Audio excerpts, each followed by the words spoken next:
Okay. What I'm hoping to do today is just to give you some of the skills that you need that are transferable into all the kind of stuff that you're going to do.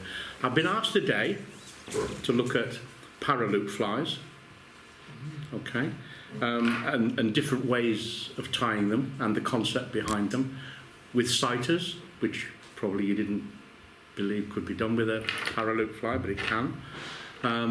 And that's in the first session. And the second session, I've been asked to talk a little bit about deer hair and taking some of the mystery out of deer hair. Paraloop flies. So, for example, how many of you know how to tie a big red? Okay. Well, a big red is just a paraloop fly, right? It's a derivative of a Shipman's buzzer. Yeah. So call it a big red, but it's literally a Shipman's buzzer with a paraloop on it. And some of you have probably bought them and not actually realised. So, the paraloop fly, sadly, is one of the few flies that you almost absolutely have to have a gallows tool to tie. Unless you're David McPhail, of course, and he manages to do it using a rubber band and stuff like that. But very, very talented man. He's also Scottish. He doesn't like spending the money. A bit like Lizzie Simpson, really, isn't it? So all the gallows tool is going to do is to hold the thread, because you're actually going to use, instead of making a fairly solid post as you would in a parachute fly. And interestingly enough, the very first flies that were tied parachute, you bought a special hook to tie them on. And they've got a little welded on bit that went up. And then people started using a loop and then solidifying it with either thread or varnish or whatever. Parachute flies, you tie them, there's a variety of mediums that you can tie them on. I use dental floss. And the reason I use this, and I've used all sorts of things, even things like flexi floss, you can use loops of thread, you can do whatever, but this is incredibly strong, and you can split it down till it's almost nothing, so you don't see it. It also takes colour really well, so if you want to colour it with a Koki pen or whatever. This is the Oral-B one. I don't know whether it's any better than anybody else's, but what I do know is that it splits very easily, and even when you split it in half, it's incredibly strong. Yeah, it does smell a bit of, you know. We have a dentist amongst us. Oh, okay. Who's the dentist? Oh, you know where to get your supplies of dental floss, then, don't you? Okay. Okay. So, I think what we'll do is, it's probably a good idea just to concentrate on a big red, if you like, and we can do that because it'll be a fly that you all use. And there's a couple of ways of dealing with it. You can either tie it onto a loop like this, so you tie essentially a Shipman's buzzer, okay, but then you put a separate loop in it, or you can tie it like this. Can you see that? Where you tie, that's the loop, and then you will pull that over. We can look at both ways.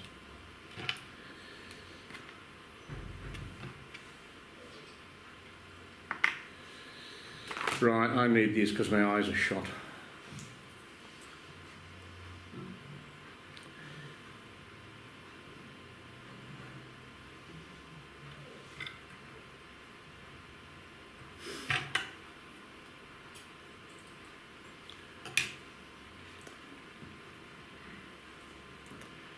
So essentially I'm just laying down a bed of thread.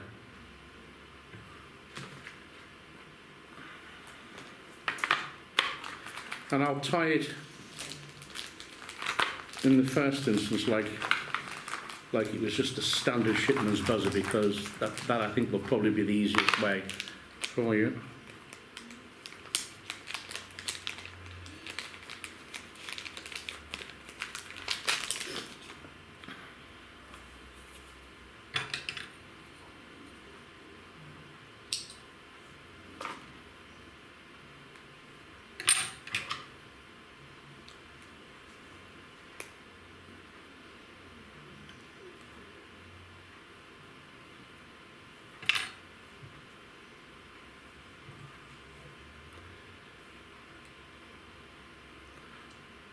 I should do a Lindsay Simpson, shouldn't I?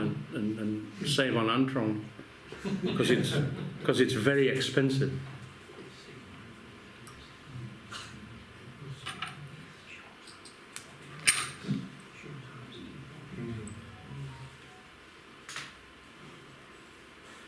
The one thing I will say about flies like this, where you've got a tail and or anything that has to be a length that suits you, it's better to leave it long because you can always shorten it at the river, or the still water. Okay.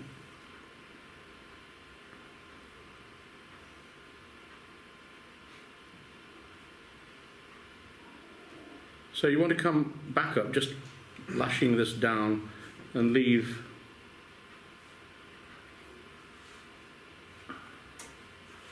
enough room to finish that off with a head, yeah? And then what we'll do is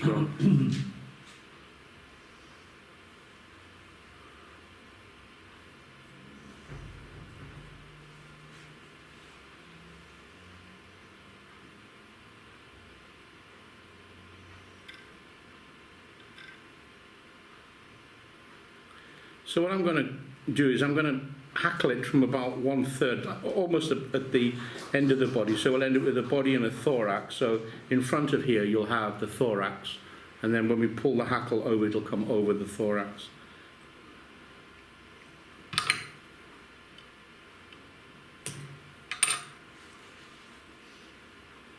What thread are you using? This is 16 Aut Vivus. I tend not to buy, these holographic tinsels and that kind of stuff. I do have them, but I tend to find these kind of things, this sort of crystal flash type stuff, it's actually a lot stronger in the first instance. And when you're trying to pull down onto something like seal's fur and you want it to indent it, right, this works a lot better. It's also a lot cheaper. Sound like Lindsay Simpson again, don't I?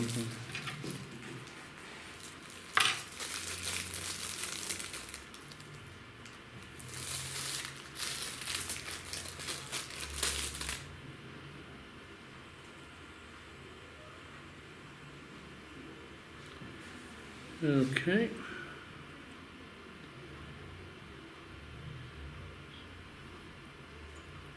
The other thing with this is because it's quite a lot tougher, you don't have to reinforce it with any additional wire or anything that's going to make it heavy and sink, So,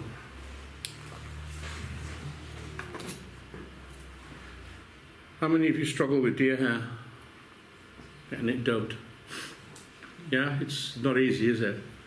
Deer hair? Sorry? You said deer hair. Sorry, not deer hair, seal's fur. Seals. How many of you, you struggle with it? It's hard to dub, isn't it? You've got to be brutal with it, but it's very easy if you actually put it into a dubbing loop. Yeah. Yeah?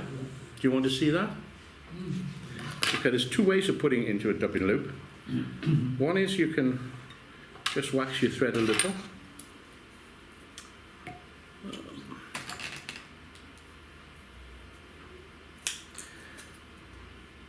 And one dubs it tighter than the other. So this one, you can put it on fairly loosely, so not worrying about how hard you've got it on there, yeah?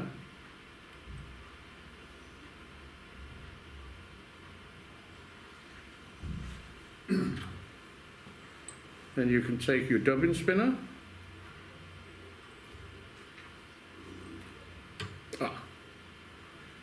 See, it happens to everybody. Too tight.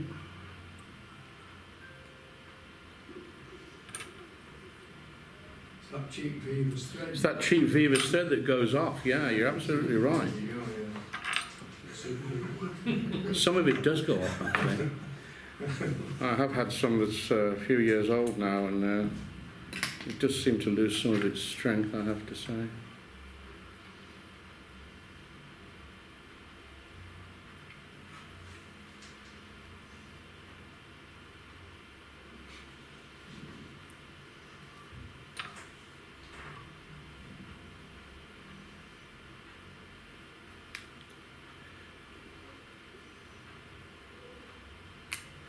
Okay, so you don't want it too tight. And then what you're able to do then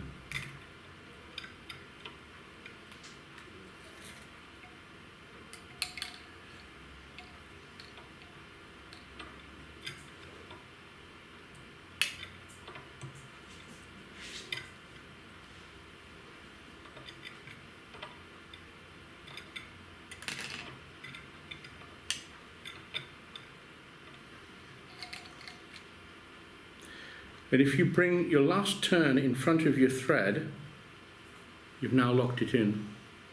I've shown many of you that way before, but it works every time, whether it's a hackle or whatever.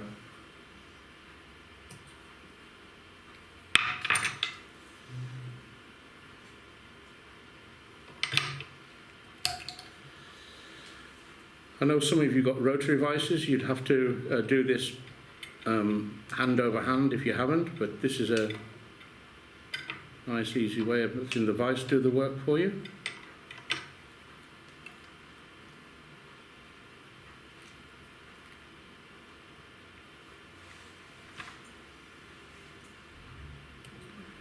Right.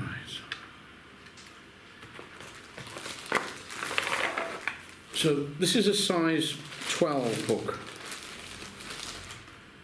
So, how many of you use a hackle gauge? Yeah? This is very useful. Trouble is Sorry? finding the right feathers to actually try and match them. Yeah, it can do. What I tend to do with paraloop flies, I tend to put more hackle on, a bigger hackle than I would if it was a parachute or a traditional hackle.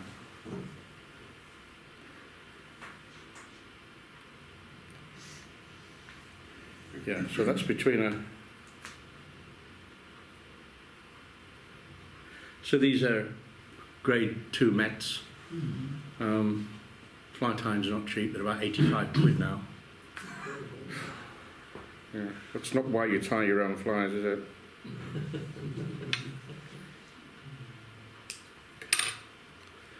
Okay, so we'll tie this in at the base.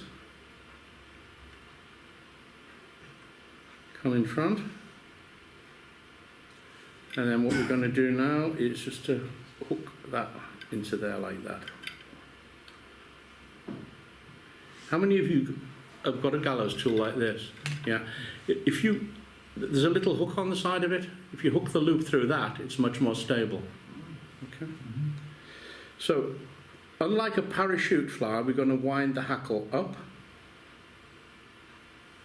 and then down.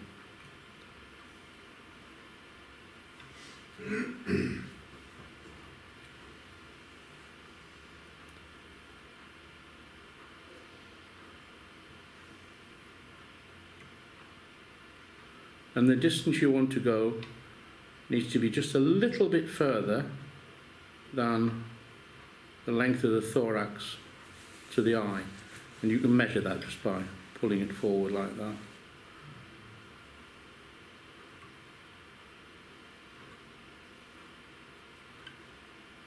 So you see you can get an enormous, you'd never get that amount of turns on if it was a parachute.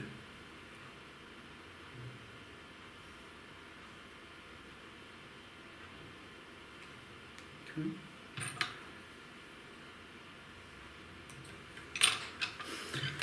And then we're just going to pull this back now using the gallows tool like a neck breaker. So that's pulling the hackle out of the way.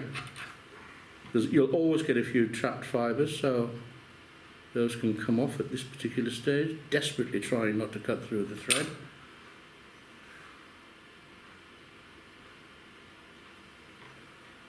Okay.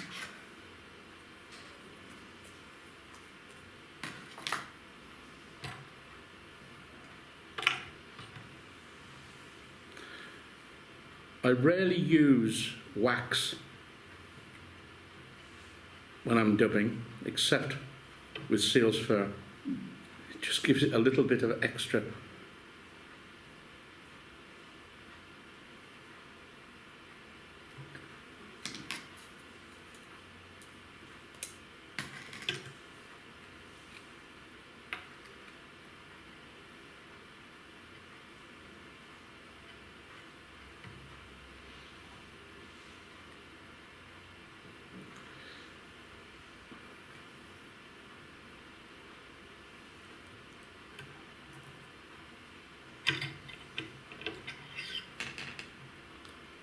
So what I tend to do now is to hold it up, and if you put something in here, you can actually push and compress the hackle. And in fact, the Americans call them, these flies, hackle stackers. So what you want to do now is to stroke the hackle fibres back.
And then you trim off to the length that you want.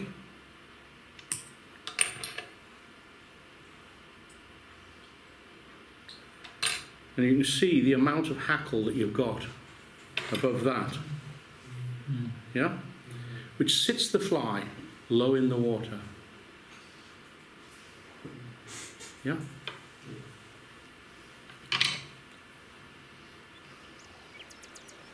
Presumably you'll just gink the hackle on. Just gink the hackle. Yeah. I mean, the seal fur will it will float like a cork anyway.